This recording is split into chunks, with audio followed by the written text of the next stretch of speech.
Bienvenidos a Bosquejos Podcast, en el que cuatro amigos conversamos sobre la fe y la vida cristiana.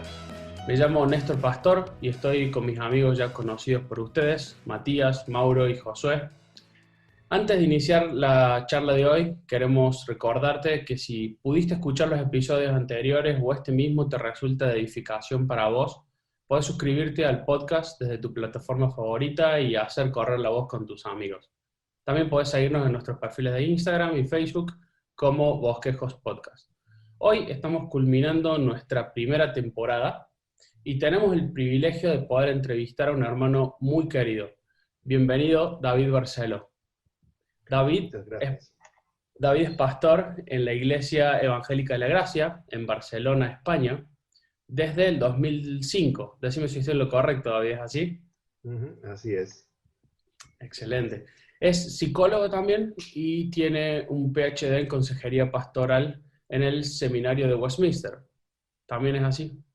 Así es. Bien. Y autor ahora del libro Su gracia es mayor, el Evangelio y la vida de José, publicado este año. Así que bienvenido, Pastor David. ¿Cómo estás? Bien, ¿Cómo... bien. Gracias a vosotros por la invitación, por esta oportunidad de conversar. Y bien, gracias a Dios, en medio de las circunstancias de las que estamos, pero bien por la gracia y la misericordia del Señor.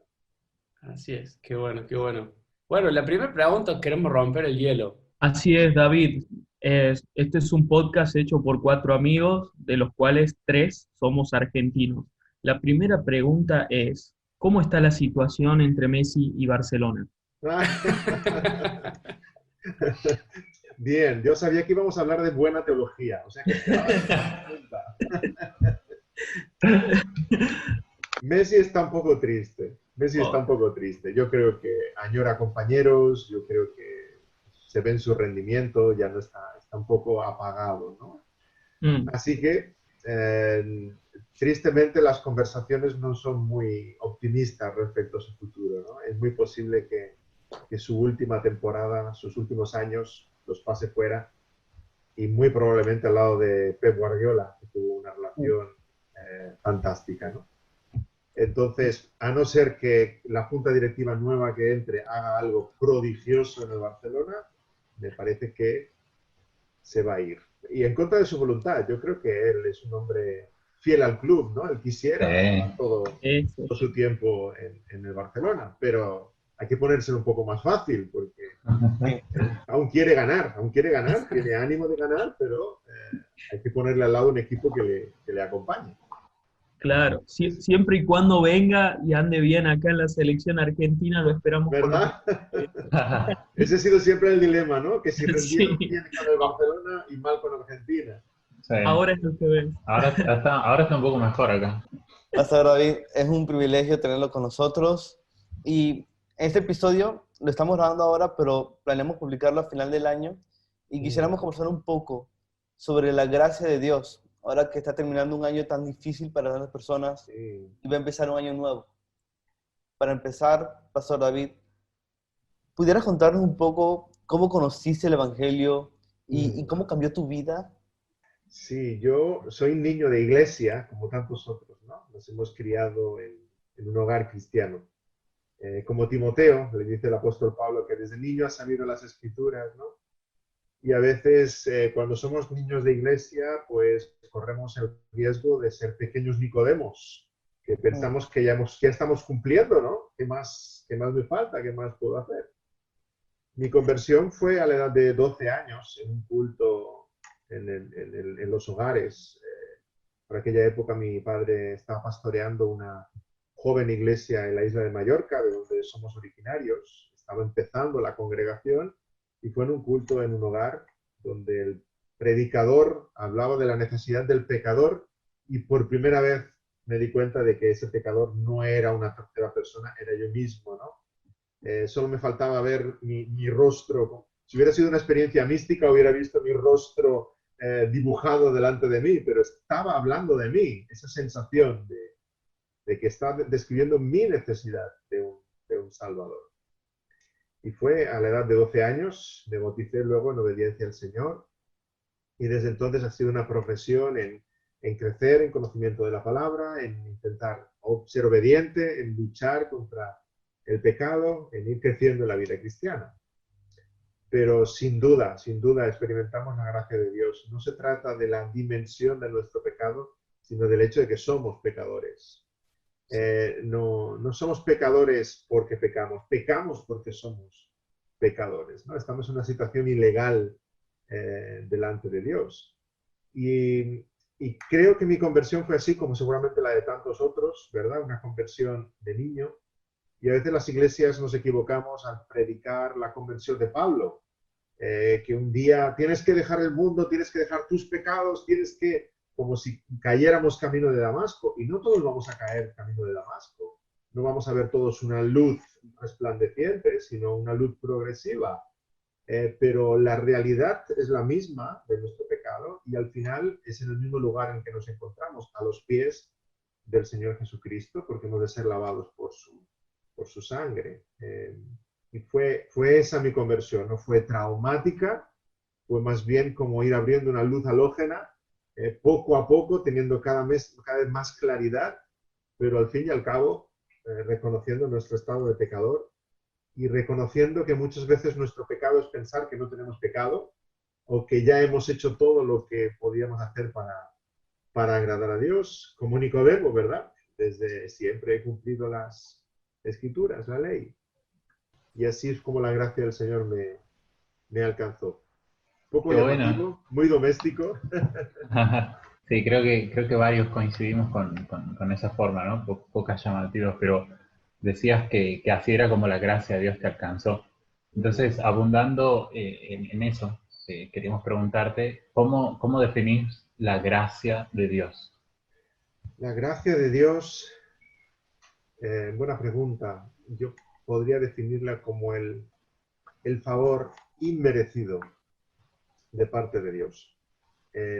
Evidentemente, en un sentido salvífico, pensamos siempre en la doctrina de la salvación cuando hablamos de la gracia, ¿no? Porque por gracia habéis sido salvos, pero la gracia de Dios es aún mucho más grande. Dios tiene gracia para con los inconversos. Les ha dado la vida, les ha dado el respirar, les ha dado el matrimonio, la familia, les ha dado el alimento, les ha dado la brisa del mar, les ha dado el canto de los pájaros. Dios tiene gracia para con ellos.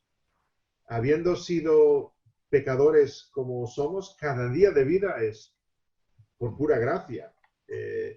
Es lo que llamamos la gracia común de Dios. Dios hace llover sobre justos e injustos. Así que la gracia es mucho más amplio que no solamente en el sentido de enviarnos al cielo, no por nuestros méritos. Es mucho más grande, ¿no? Vemos la gracia de Dios en tantas cosas grandes y pequeñas. Deberíamos ver la gracia de Dios en tantas cosas. Deberíamos. Ahí está el gran reto, sí, para la gente de nuestro tiempo.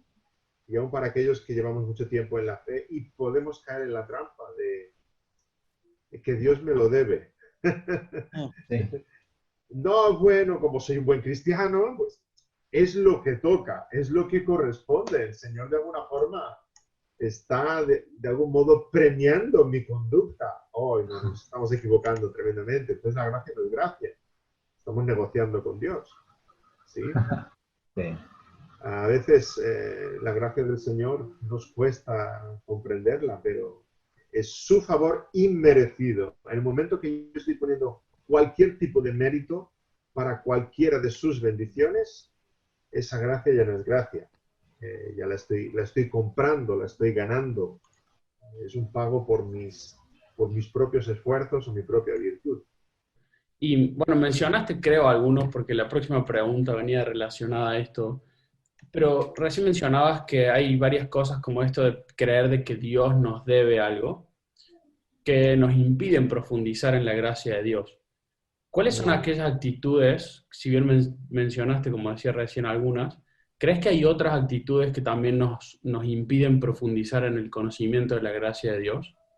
Sí, podríamos pensar en varias cosas, pero yo diría que el primer enemigo, el principal enemigo para poder entender la gracia y gustar la gracia, porque está presente, pero no la paladeamos, ¿sí? No somos capaces de saborearla, es nuestro propio orgullo, ese es nuestro principal enemigo. Para mí es reveladora la historia de Jonás. Jonás es enviado como emisario de la gracia de Dios. Es cierto que Dios le envía con un mensaje de juicio. De aquí 30 días Nínive será destruida, pero Dios tiene en su corazón salvar a Nínive si hay un arrepentimiento, ¿no? Y ese es el reproche de Jonás. Ya sabía yo que tú tendrías misericordia, al final del libro, ¿verdad? Y te arrepentirías y no los destruirías. Pero Jonás le cuesta entender la gracia que Dios tiene para con los ninivitas, porque da por sentada la gracia que Dios tiene para con Jonás. Un profeta que va de mala gana, un profeta que quiere huir, Dios tiene gracia con él desde el primer versículo del libro. Jonás puede haber caído fulminado. Y Dios le reconduce sus pasos. Y desde ese barco que lo lanza al fondo del mar, Dios podría haberlo dejado ahí al fondo. Ya, se acabó el profeta desobediente. Voy a buscarme otro. Y Dios envía un gran pez que lo traga, y ese pez no es parte del castigo, es parte del plan de rescate. Ese pez es la mismísima gracia de Dios en forma de pez, que está alcanzando a Jonás. Y entonces es desde el vientre del pez que Jonás reflexiona y escribe ese precioso salmo de los salmos, porque es una compilación de salmos, ¿verdad? Y tiene que exclamar, la gracia pertenece a Jehová, la gracia pertenece a Jehová. Y entonces es enviado a Nínive, y sí entra en Nínive con ese mensaje, ¿no? Pero primero tiene que experimentar la gracia de Dios en propias carnes. Y eso creo que nos tiene que pasar de algún modo a todos nosotros. En un momento u otro de nuestra historia, Dios nos lleva de ese punto en el que somos capaces de hablar de la gracia a ese otro punto en el que somos capaces de saborear la gracia y verla en nuestra misma persona. Y entonces todo cambia, sí cambia nuestra actitud. La actitud de autosuficiencia, la actitud de orgullo, la actitud de soberbia, aunque esa soberbia muchas veces la podemos vestir de religiosidad, ¿no? La soberbia del impío es muy evidente a nuestros ojos, la soberbia del cristiano es un poco más disimulada, más difícil de ver. Maquillada. Sí. Usamos cosméticos evangélicos, ¿verdad? Para disimular nuestro orgullo, nuestra altivez, nuestra autosuficiencia.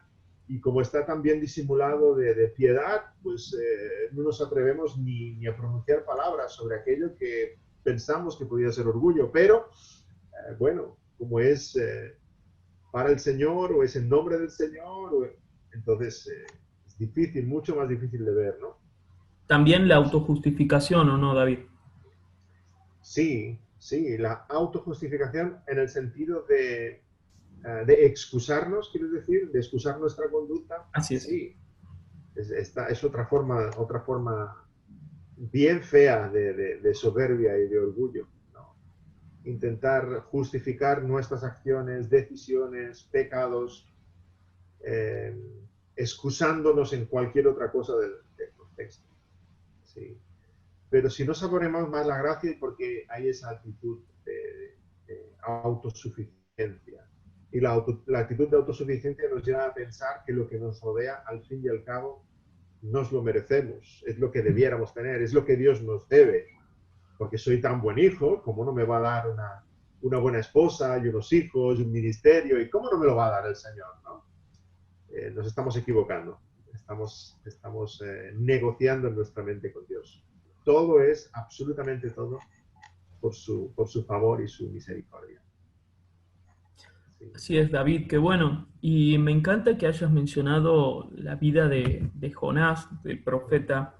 Y así como Jonás en el Antiguo Testamento, vemos muchos personajes que fueron sostenidos por la gracia de Dios en momentos difíciles de su vida. Entonces, ¿por qué elegiste vos la vida de José para el libro? José es un personaje apasionante. Yo creo que desde mi infancia ya me ha cautivado, ¿no? Me ha atrapado la historia de José. me debía sentir identificado en esa juventud, ¿no? De José, pero siempre ha sido una especie de superhéroe cristiano para mí. Y en la medida en que yo me adentraba en todo el mundo de la consejería, José ha sido siempre un referente en consejería bíblica. El libro une dos de mis grandes pasiones. Una es la teología bíblica, cómo el Antiguo Testamento apunta al Señor Jesucristo, y otra es la consejería bíblica, cómo José se nos presenta como un caso de estudio de consejería bíblica, porque ¿con qué no se ha encontrado José que no nos encontremos nosotros? José lidió con profundos sentimientos de tristeza. Me lo imagino en ese pozo echado por sus hermanos, clamando por su vida, o abandonado en esa oscura prisión. José ha sufrido injusticias. ¿Quién no, verdad? Traición, cuando Potifar lo entrega en la prisión, cuando lo acusan injustamente, cuando el copero se olvida de él. José tiene que lidiar con grandes temas como el rencor, el perdón, la misericordia. Cuando se encuentra con sus hermanos y tiene ahí en su mano el poder vengarse, cuando es puesto segundo después de Faraón y tiene la posibilidad de vengarse también de la mujer de Potifar que la acusa injustamente. Todos los grandes temas. Sufrió bullying por su familia, sus hermanos le maltrataron. Venía de una familia desestructurada, perdió a su madre en su juventud. Todo lo que tú puedas imaginarte está encarnado en José. Y sin embargo, como José, el gran tema es la gracia de Dios, de nuevo. Cómo la gracia de Dios lo sostiene, lo guarda, lo cuida, lo protege, y el Señor obra el milagro en su corazón de que José no deje de mirar a Dios. Todo lo que él hace es corandeo, es delante de la presencia de Dios. Y Dios lo sostiene y lo usa de una forma maravillosa. Y vemos la gracia de Dios en el corazón de José, y lo vemos en cómo la historia se despliega delante de él, y a pesar de las vicisitudes que tiene que atravesar, como Dios lo guarda para ser usado poderosamente en sus propósitos. Entonces, José, no sé si respondo a tu pregunta o me he alargado mucho, pero José para mí es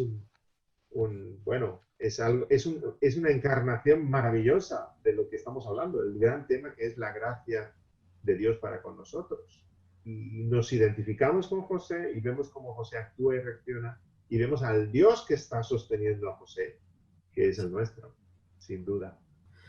¿Y cómo la vida de José entonces apunta a Jesús? ¿Es un tipo de Cristo, José? Sí, sin duda es un tipo de Cristo.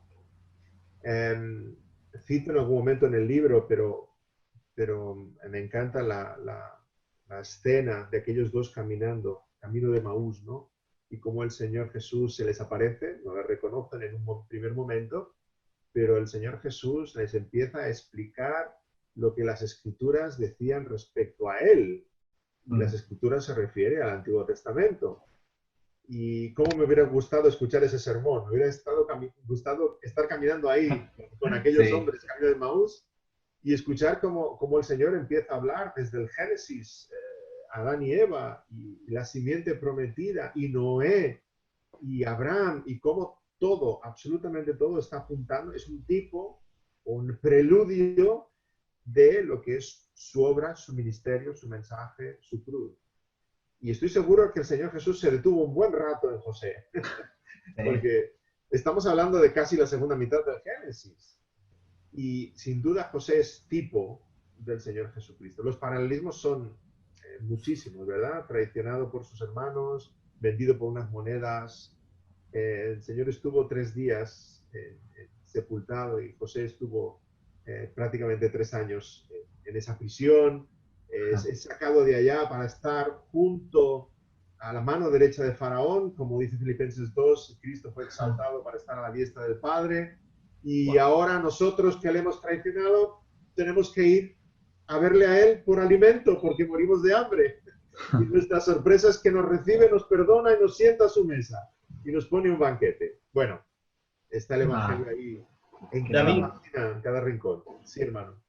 Y la frase final, ¿no? de ese discurso con los hermanos: ustedes han pensado el mal contra mí, pero el Señor lo encaminó para bien. ¿Qué más? Fascinante. glorioso de lo que es la gracia del Señor, ¿no? Sí. Amén. Eso cobra sentido. ¿Qué sentido tan grande cobra todo lo que José ha tenido que vivir? Incluso lo doloroso que José ha tenido que vivir. Y uno entonces, comparando la vida de José con el Evangelio, se da cuenta de que la más grande injusticia y la más grande traición que se ha podido vivir en la tierra fue la que recibió el Señor Jesucristo. Y si el más grande mal que se ha hecho sobre la tierra y el pecado más grande que se ha hecho, que es la crucifixión del Señor Jesús, Dios lo torna para nuestro bien, y vaya que no, su sangre fue derramada para lavarnos de nuestros pecados. Si la maldad más grande que se ha hecho en esta tierra, Dios la ha usado para nuestro bien, ¿cuánto no va a usar las pequeñas calamidades que tenemos que vivir en el día a día? Esa es la grandísima confianza del cristiano en medio de tiempos de pandemia, de dolor, de prueba, de enfermedad, de duelo, de sufrimiento, de Señor, si lo más terrible que ha pasado en la historia estaba en tus manos, a ti no se te escapó, ¿cómo se te van a escapar mis pequeñas luchas, mis pequeñas pruebas? Confío en un Dios que es grande, que las va a usar para mi bien, tiene un propósito en ello, y es cumplir su plan, es hacer su obra, y es hacer su obra en mí, es glorificarse, santificando este pequeño corazón que tiene que crecer más y amarle más cada día. Al final, ves la grandísima doctrina de la soberanía de Dios y de la providencia de Dios, que nos da un descanso para nuestros corazones atribulados, ¿no? Y ese es también parte del mensaje en el libro, Su gracia es mayor. Confiar en ese Dios de José, que es el amo y señor de la historia, con mayúscula, y también es el amo y señor de tu historia, de mi historia, con minúscula. Y él sigue moviendo los hilos y sigue siendo el gran director de toda esta orquesta cósmica. A él no se le escapa nada. Amén. Precisamente de eso queríamos también hablar un poco, porque sabemos que este año fue muy difícil para el mundo entero. Sabemos que también lo fue para tu familia, en Iglesia Crecer, te tuvimos en nuestras listas de oración. De maneras prácticas, ¿cómo pudiste ver la gracia de Dios sosteniéndote en este tiempo?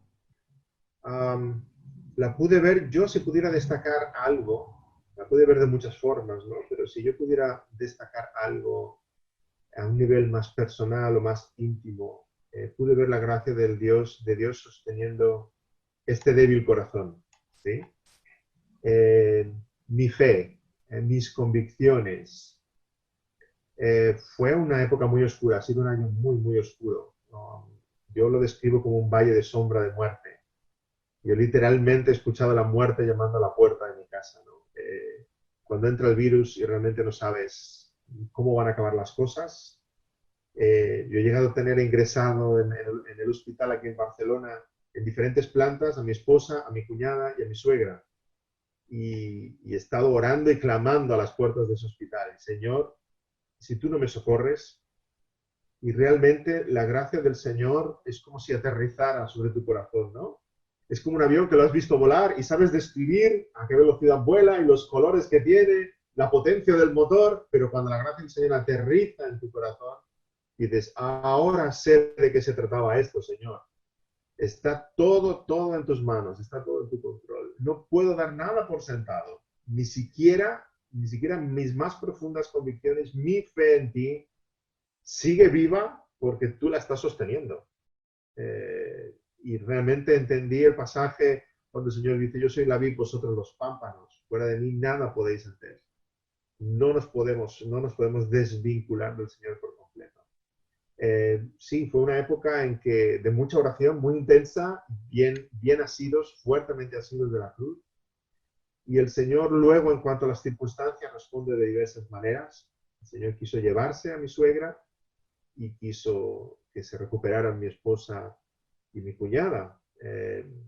Y hemos vivido una experiencia difícil a nivel personal, a nivel familiar, a nivel de iglesia. Es una prueba constante. También lo habréis podido experimentar vosotros, ¿verdad? Como el Señor sostiene a la iglesia. Hemos perdido otros hermanos en este tiempo, pero el Señor en todo momento nos sostiene. Y como concluyo en muchas partes del libro, ¿verdad? a modo de conclusión, que nuestras pruebas son grandes, nuestros sufrimientos son grandes, nuestros temores son grandes, pero siempre su gracia es mayor. La gracia del Señor sobreabunda. De hecho, ha sido una prueba de fe, pero una demostración también de que la gracia del Señor es mucho más grande que aquello que estamos viviendo, aquello que estamos sobrellevando. Gracias a Él. Gracias por compartir eso. Sí, Sí, hermano. sí, gracias. Y nosotros, como decía José, nosotros hemos estado acá como iglesia orando por vos, por tu familia y por la iglesia allá. Y bueno, muy atentos siempre a las noticias, a las novedades y a cómo iba evolucionando todo. Gracias, hermanos. Gracias por vuestras oraciones de corazón. Y ahora me parece que podemos entrar entonces en el tema de la iglesia, justamente. Nosotros, yo estaba pensando en el pasaje de 1 de Pedro 4, versículo 10, un poco tocando también el tema de la gracia, ¿no? Que Pedro nos anima y nos dice que Dios ha derramado su gracia y cada uno en la iglesia tiene que ser un buen administrador de la multiforme gracia de Dios, de tal modo de que si alguien está más por el tema de hablar, hable las palabras de Dios, y si alguien ministra, sirve o trabaja, que lo haga con la fuerza de Dios, para que Dios sea glorificado. Entonces, teniendo ese texto, ese pasaje en cuenta de la gracia de Dios derramada en la iglesia y que cada uno la tiene que administrar para el bien de otros y para la gloria de Dios. Nosotros estamos pensando, ¿no? de preguntarte a vos, habiendo escrito este libro, siendo pastor de una iglesia, siendo consejero bíblico, ¿cuál es el rol que la iglesia tiene en ayudarnos en estos momentos difíciles y en recordarnos la gracia de Dios? Muy bueno, yo creo que es vital, vital. Yo creo que cuando atravesamos momentos como estos, es cuando más la iglesia tiene que ser cuerpo. Iglesia en su sentido pleno, va mucho más allá de cuatro paredes, no es un edificio, no es un liderazgo, no son los pastores y diáconos, la iglesia es un cuerpo. Entonces, cuando pasamos situaciones de necesidad, de apuro, de dificultad, de prueba, la iglesia tiene que ser la congregación de los santos. Y todos nos alcanzamos a todos con esa multiforme gracia del Señor. Y escuchas historias preciosas, ¿no? Que están mucho más allá, fuera de tu control como pastor, como líder, y escuchas de aquel hermano que le está haciendo la compra, aquella otra hermana que está confinada, o escuchas de aquel joven que ha ido a visitar al hospital a tal hermano, o aquellas hermanas que han quedado para hacer un estudio bíblico todas las mañanas por Zoom, y dices, esto es mucho más allá que lo que formalmente entendemos como vida de iglesia. No sé si conoces el libro del enrejado y la vid, ¿sí? Creo que se ha convertido ya en un clásico para todos nosotros.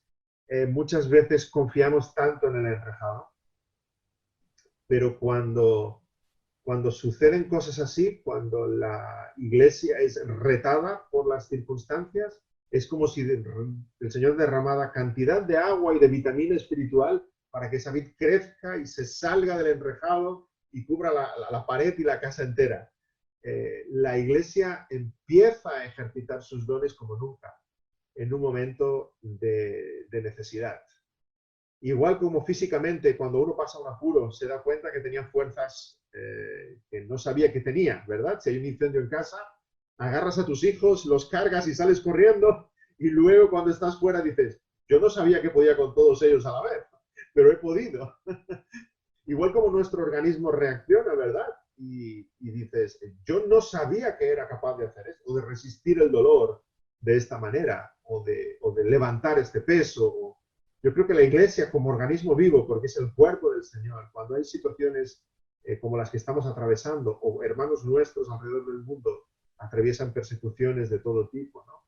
La iglesia ejercita sus dones, cada uno según esa multiforme gracia del Señor, según el Señor ha querido expresar o capacitar a cada uno de los hermanos, pero ejercita todos esos dones de una forma mayúscula, de manera que alcanzamos a cubrir las necesidades de otros hermanos en la fe, de nuestra misión, de nuestro testimonio, de una forma prodigiosa. Y ahí de nuevo vemos que el Señor, donde hay necesidad, nos cubre con su gracia y nos capacita de una forma milagrosa. Gracias a Dios. Y David, un ejemplo concreto de lo que han vivido como iglesia, ya bueno, un poco contabas de las compras así, pero Sí, un ejemplo concreto de que guardes en tu corazón de lo que han vivido ustedes como iglesia. sí. Bueno, en este tiempo he podido vivir algo que los pastores raramente podemos vivir, y es que la iglesia nos ministre a nosotros. Es Hemos, algo peculiar, ¿verdad? Es algo que sucede pocas veces, ¿sí? Normalmente los pastores nos desvivimos por la iglesia y estamos pendientes de sus enfermedades, de sus luchas, de su fe, etcétera, etcétera, etcétera, ¿verdad? Nos desvivimos nosotros, mi esposa, incluso nuestros hijos, ¿verdad? Porque yo he sido hijo de pastor y veo cómo mis hijos viven ahora el ministerio, ¿sí? Y están ellos también dispuestos y entregados. Son pequeños pastores, pequeños consejeros también de otros. Pero cuando uno pasa la necesidad y ves que la iglesia te está mirando y la iglesia te sirve, te ministra, cuando llegan palabras de consuelo de los hermanos, o llamadas, o mensajes, cuando sabes que la iglesia está detrás, incluso pastores amigos de otras ciudades y de otros países que se preocupan por cómo estamos, de salud, de ánimo, y hemos orado al teléfono, ¿verdad? Y hemos estado compartiendo. Y el Señor ahí te enseña muchas cosas, muchas. Te enseña que, en primer lugar, que la iglesia es suya, no es tuya. Tenemos un sentimiento extraño de orgullo ministerial, ¿verdad? Pensando que podemos llegar a ser incluso imprescindibles para Dios. Hasta ahí llega nuestra soberbia. El Señor te enseña que no, que la iglesia es mucho más grande, que Él tiene otros pastores, Él tiene otros hombres, hay dones, y que el Señor nos podía llevar a casa hoy mismo y su obra continuaría, ¿sí?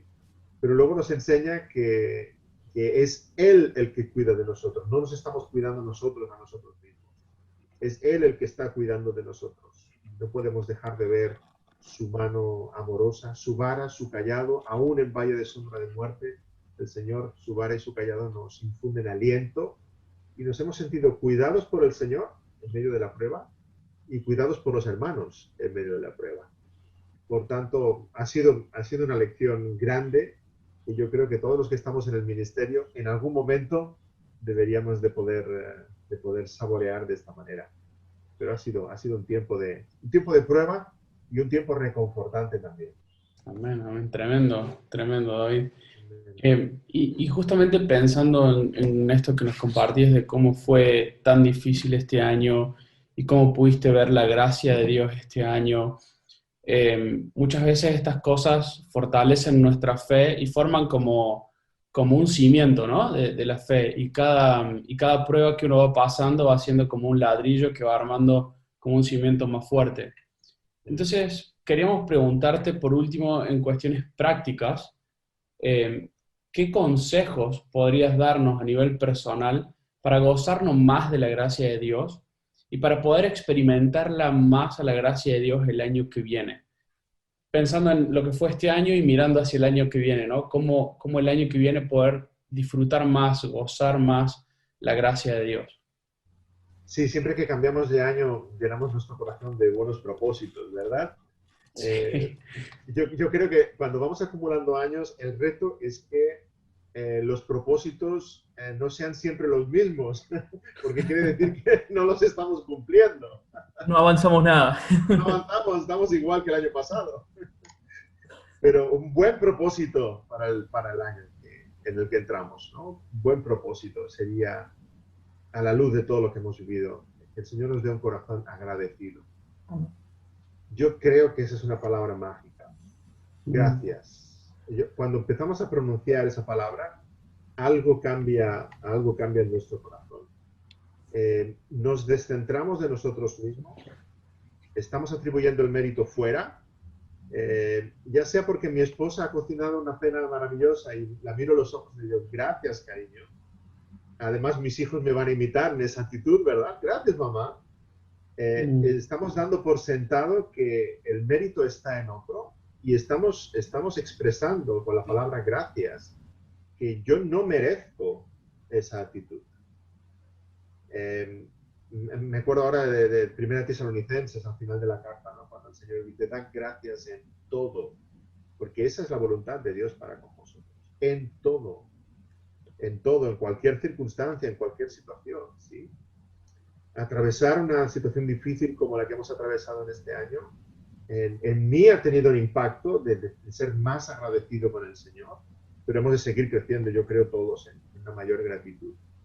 Le agradezco muchas más cosas, le agradezco la vida. Cada vez que veo a mi esposa le digo al Señor gracias porque la tengo aquí. Cuando veo a mis hijos, cuando respiro y veo que tengo salud, hemos de estar agradecidos siempre, ¿no? Agradecidos con la iglesia que el Señor nos ha dado, con el ministerio, la labor que podemos desempeñar, con la fe, con la salvación, con tantas cosas hemos de estar agradecidos. Y si cultivamos esa actitud de gratitud, vamos a poder saborear la gracia de Dios como nunca antes. Ser agradecidos. Yo creo que lo enseñamos a nuestros hijos, pero yo creo que el Señor como Padre Celestial nos lo está enseñando a nosotros. Hemos de ser más y más agradecidos, porque cuando realmente damos gracias, y es de corazón, no es un simple formalismo, damos gracias, estamos reconociendo todo eso. Dios no tendría por qué dármelo. Dios no tendría por qué darme nada de lo que yo tengo, pero si Él ha querido dármelo, si Él ha querido tener ese favor para conmigo, es por su misericordia. Gracias a Dios. David, ¿y cómo las disciplinas espirituales pueden ayudarnos en esto que decías de cultivar ese corazón agradecido, cultivar ese corazón que se da cuenta de la gracia que recibe? Sí, todas ellas.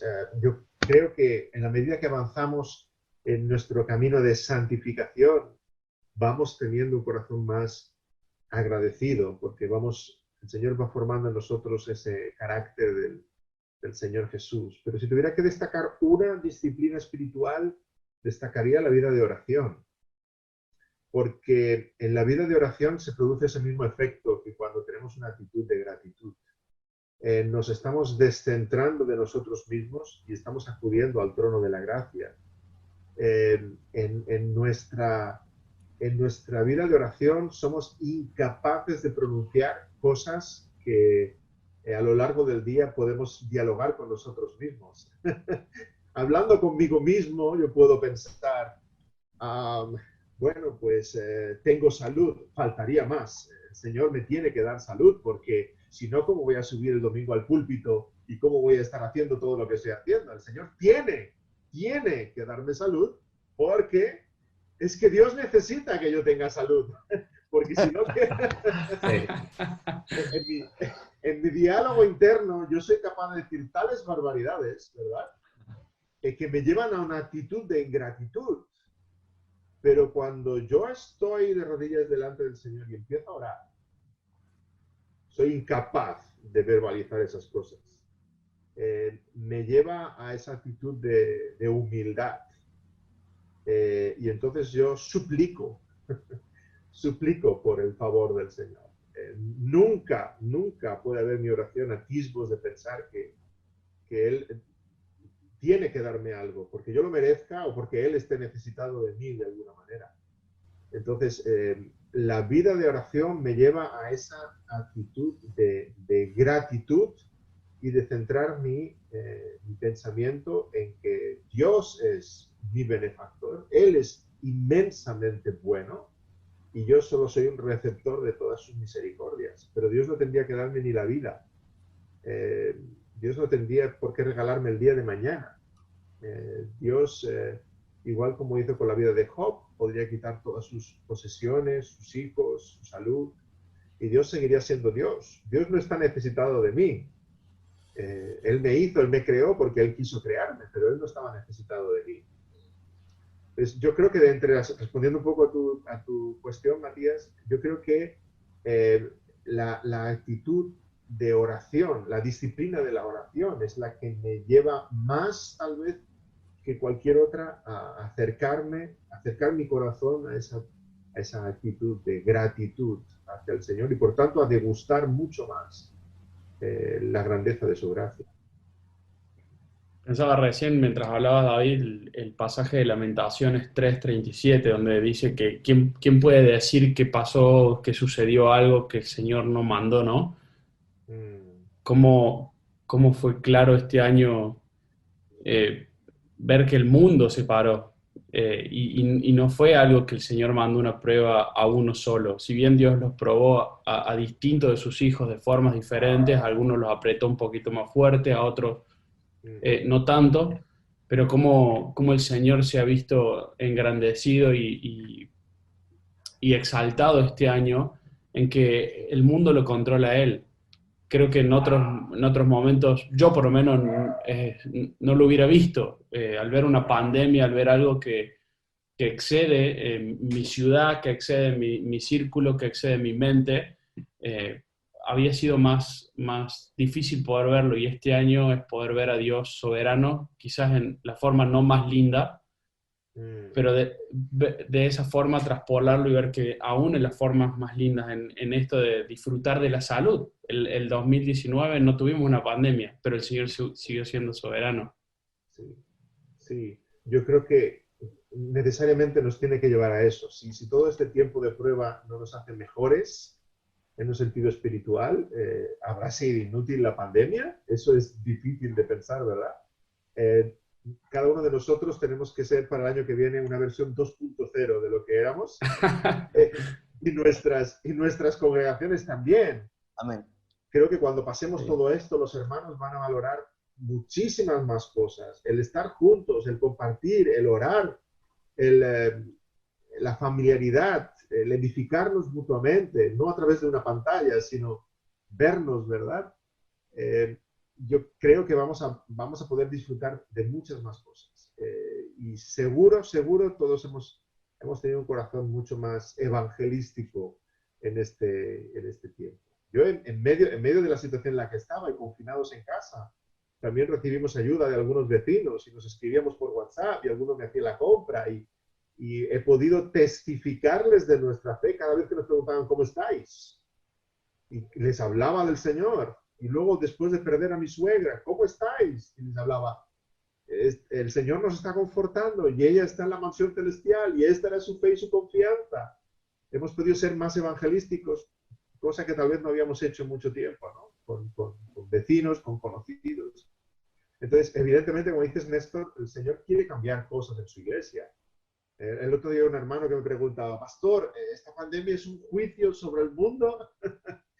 Y yo le decía, quieto, para no corras tanto. En primer lugar, es un juicio hacia nosotros.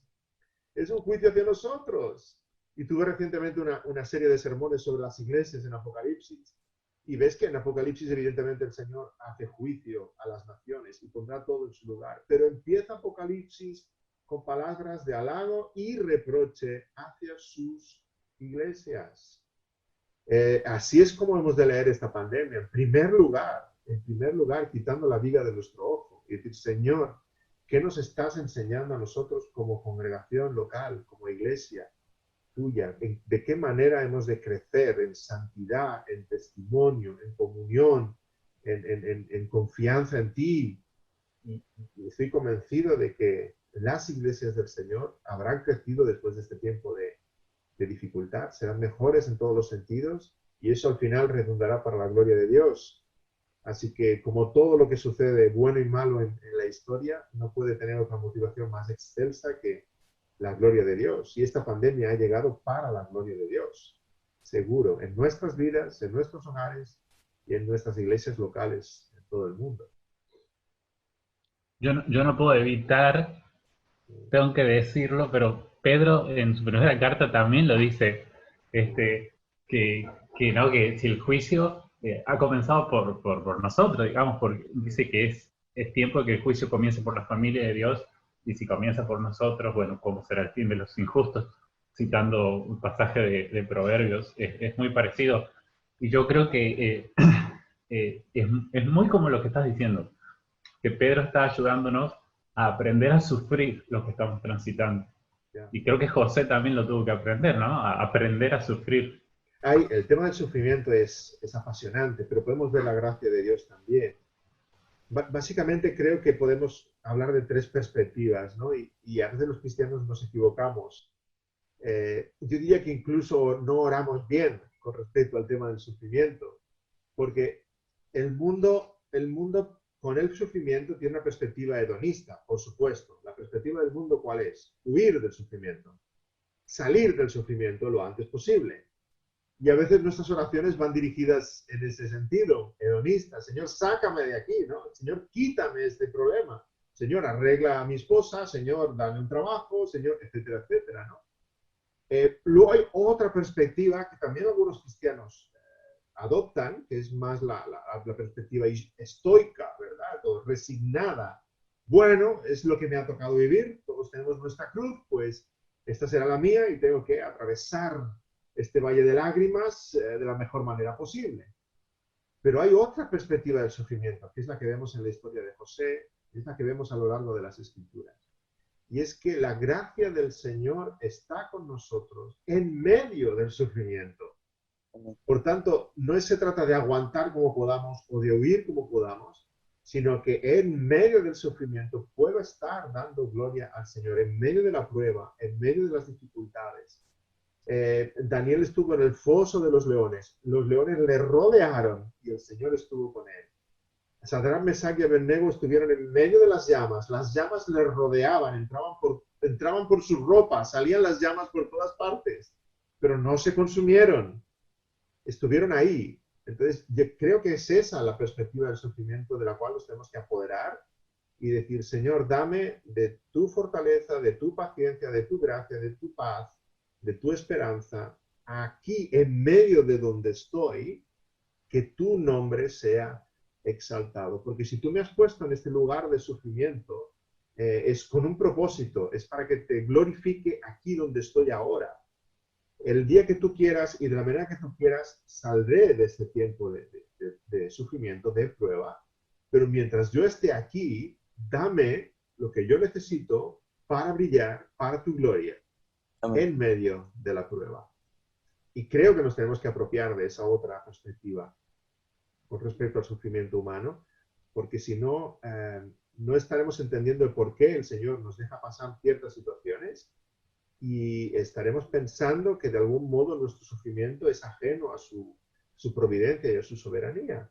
Que el Señor se ha equivocado en darme ese sufrimiento, ya no lo tiene que arreglar quitándomelo rápido. Pero no se trata de eso, es que el Señor quiere que atraviese por ese valle y Él me está acompañando a través de ese valle. Creo que Amén. es muy, muy diferente. También pienso mucho en cómo los salmos le dan palabra a nuestro dolor y nos dan palabras para presentar delante de Dios. Uno de los salmos que me han ayudado mucho en los últimos años ha sido el Salmo 73. Y quería preguntarte, David, ¿hay algún salmo en particular que te haya ayudado mucho durante todo este tiempo? ¿Un salmo que te recuerde constantemente que la gracia de Dios es mayor? Sí, muchos de ellos, y sobre todo he estado leyendo mucho los salmos en este tiempo difícil, porque creo que los salmos se convierten de algún modo en una especie de radiografía del alma. Puedes ver en los salmos todas nuestras situaciones a lo largo de la vida. Puedes ver salmos de júbilo, salmos de tristeza, salmos de temor, y tarde o temprano leyendo los salmos te acabas identificando con uno. Pero si he disfrutado uno en especial es el Salmo 23, por muy conocido que sea. Incluso prediqué una serie de sermones sobre el Salmo 23, porque esa imagen de Dios pastoreándome, ¿sí? Y me llama la atención que el rey David escribe este salmo poniéndose a sí mismo en el lugar de la oveja, siendo él pastor de ovejas, siendo él rey de Israel, siendo él líder en todos los contextos, en mayúsculas. Él se ve a sí mismo como una pequeña oveja desvalida, desorientada, necesitada, bajo el buen pastor de su alma, y cómo está su presencia constantemente a su lado. Y esa expresión, aún en valle de sombra de muerte, aún la situación más extrema en la que yo me puedo imaginar, el Señor no solamente está cuidando de mí, sino el Señor está conmigo. Su vara y su callado me infunden aliento, me hace sentir su presencia. Igual como una oveja es golpeada o acariciada con el callado o con la vara y no ve al pastor, pero siente que está ahí el pastor, está ahí apenas a 1 metro, 2 metros de ella y está, por tanto, en el mismo camino y el mismo valle que ella está. De esa manera el Señor nos envía también su vara y su callado, nos toca suavemente, nos hace sentir que está con nosotros atravesando ese valle oscuro, difícil, ¿no? Los discípulos también pensaban que se ahogaban en esa barca, estaban achicando agua como podían. Esa es nuestra primera reacción siempre delante de las dificultades, ¿verdad? Achicar agua como podamos con nuestras manos y luego al final es cuando despiertan al Señor y dicen, ¿no tienes reparos en que nos muramos? A veces vamos muy tarde en oración al Señor, cuando ya hemos hecho todo lo que creíamos que podíamos hacer nosotros con nuestras fuerzas y ya no podemos más, entonces es cuando caemos en la... Ahí va, pero si era cristiano. ¿Y si oro al Señor? Pero ya nos duelen los brazos de tanto achicar agua, ya no podemos más, ¿verdad? Y lo cierto es que podrían haber acudido al Señor desde el primer minuto, desde el primer momento. Pero lo curioso de este pasaje es que el Señor estaba en la misma barca que ellos. Del mismo modo que ese buen pastor está en ese mismo valle con nosotros. Está caminando, atravesando junto a nosotros. No nos ha dejado, ¿no? Aún en medio de las dificultades. Y esa es la grandísima experiencia del cristiano cuando está pasando momentos muy, muy oscuros. El Señor no nos está mirando desde fuera a ver qué pasa con nosotros. El Señor está caminando con nosotros a través de las dificultades. David, y como recién decía Josué, ¿no? Los salmos ponen palabras a nuestros sentimientos a veces cuando no las tenemos. Y los salmos son canciones. Quería saber si alguna alabanza en particular te ha sido de conforte en este tiempo. Y bueno, de hecho el título de tu libro es Su gracia es mayor, si tiene relación de alguna forma con la canción que cantamos o no. Sí, el título está inspirado de alguna forma en ese cántico, en ese himno. De hecho, está incluido al inicio en una de las primeras páginas, pero esa conexión fue tal vez posterior, ¿no? Lo primero fue trabajar en la idea de la gracia en la vida de José, eso estaba muy claro, mientras el libro iba tomando forma. Y al final, buscando un título, vimos que el match, el encaje con ese himno era fabuloso. Y de hecho el himno describe la inmensidad de la gracia de Dios a pesar de nosotros, ¿sí? Con cuán grande es su favor, de manera que pudimos poner el mismo título que el himno, dando crédito al himno, por supuesto, porque era inspirado en él, ¿no?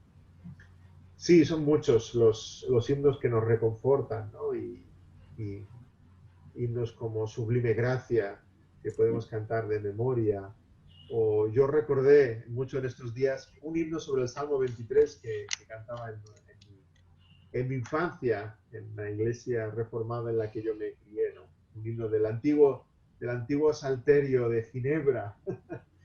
Pero son melodías que quedan grabadas en tu interior, ¿sí? Recién, no, recién se me venía a la mente el himno de Sublime Gracia cuando decías de que su gracia nos atrajo a Él y nos llevará al hogar. Sí. Y estoy seguro que fue la experiencia de John Newton y seguro que es la experiencia de muchos cristianos, ¿no? Nos ha alcanzado. Aquellos que somos, repito, niños de iglesia, podemos caer mucho más en la tentación de pensar que nosotros hemos alcanzado al Señor, y aquellos que están más lejos de la vida de iglesia, sin duda tienen la experiencia de que han sido alcanzados por su gracia. Pero sea como sea, es el favor de Dios,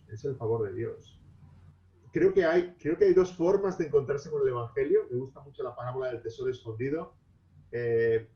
aquel hombre no está buscando un tesoro, pero encuentra un tesoro. Yo creo que es la experiencia de muchos. Y luego está la experiencia, acto y seguido, del mercader, que sí está buscando una perla de gran precio, ¿verdad? Pero no se puede imaginar lo que acaba de encontrar.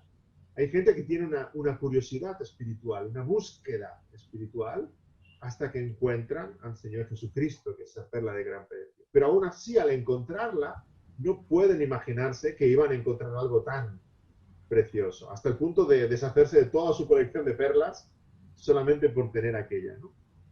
Pero al final está en favor de Dios, porque es Él el que pone en nuestro camino esa maravilla del Evangelio, y al encontrarla simplemente nos maravillamos y podemos estar agradecidos a Él. Amén, amén. Y algo que me asombra mucho de esta gracia es que cuando tú crees que tú la encuentras, es Dios en realidad encontrándote a ti. Así de grande es la gracia. Sí. Gracias por, hablando de gratitud. Sí, maravilloso. Hablando de la salvación, a mí me gusta comparar nuestra conversión con Lázaro saliendo de la tumba, ¿no? Seguro que hay un momento en que Lázaro abre los ojos y ve luz y empieza a caminar hacia Jesús. Pero cuando llega Jesús y se abraza al Señor, luego empieza a comprender el resto de la historia, ¿verdad? A ver, ¿cómo ha pasado esto? Pero si yo estaba muerto, ¿cómo es que me he levantado y he venido caminando hasta ti? Y entonces es cuando empiezan a explicarle, ¿no? El Señor te llamó, el Señor dijo, Lázaro, sal y ven. Y entonces es cuando Lázaro acaba de entender mucho más. Su primera experiencia, su primer pensamiento pudiera ser que él está yendo hacia el Señor. Y de hecho su vivencia es así, está yendo hacia el Señor. Pero luego todo cobra una luz mucho más profunda cuando entiende cómo es que puede estar caminando hacia el Señor. Sin duda, si su gracia no nos alcanza, no tendríamos este corazón que estaría latiendo por las cosas de Dios y amando las cosas de Dios. Es porque Él ha puesto un corazón nuevo en nosotros. Sí. Amén. Gracias por esa reflexión, Pastor David. Gracias por acompañarnos en este episodio, en este cierre de nuestra primera temporada. En verdad ha sido un privilegio tenerte con nosotros y todo un gozo. Y oramos que el Señor te siga mostrando cada día más cómo su gracia es mayor y que te conceda seguir siendo un predicador de esta gracia preciosa que transforma nuestras vidas. Amén, Dios lo quiera. Gracias a vosotros, hermanos, por la conversación, por este tiempo juntos. Y el Señor bendiga mucho vuestro trabajo, vuestra labor. Amén. Amén. Oramos que el Señor a todos nos conceda ser personas centradas en el Evangelio. Y bueno, por último, a las personas que nos escuchan, muchas gracias por acompañarnos en esta ocasión y también gracias a todas las personas que semana tras semana han seguido esta primera temporada de este podcast. Si gracias a Dios este episodio ha podido ser de edificación para ti, te animamos a suscribirte a nuestro podcast en Spotify o tu plataforma favorita. Publicamos un episodio nuevo todos los jueves, aunque en enero estaremos de vacaciones. También puedes seguirnos en Instagram y Facebook. Puedes encontrarnos como Bosquejos Podcast. Oramos que puedas conocer más de su gracia en el 2021, más de la gracia de Cristo, su amor, su bondad. Dios te bendiga.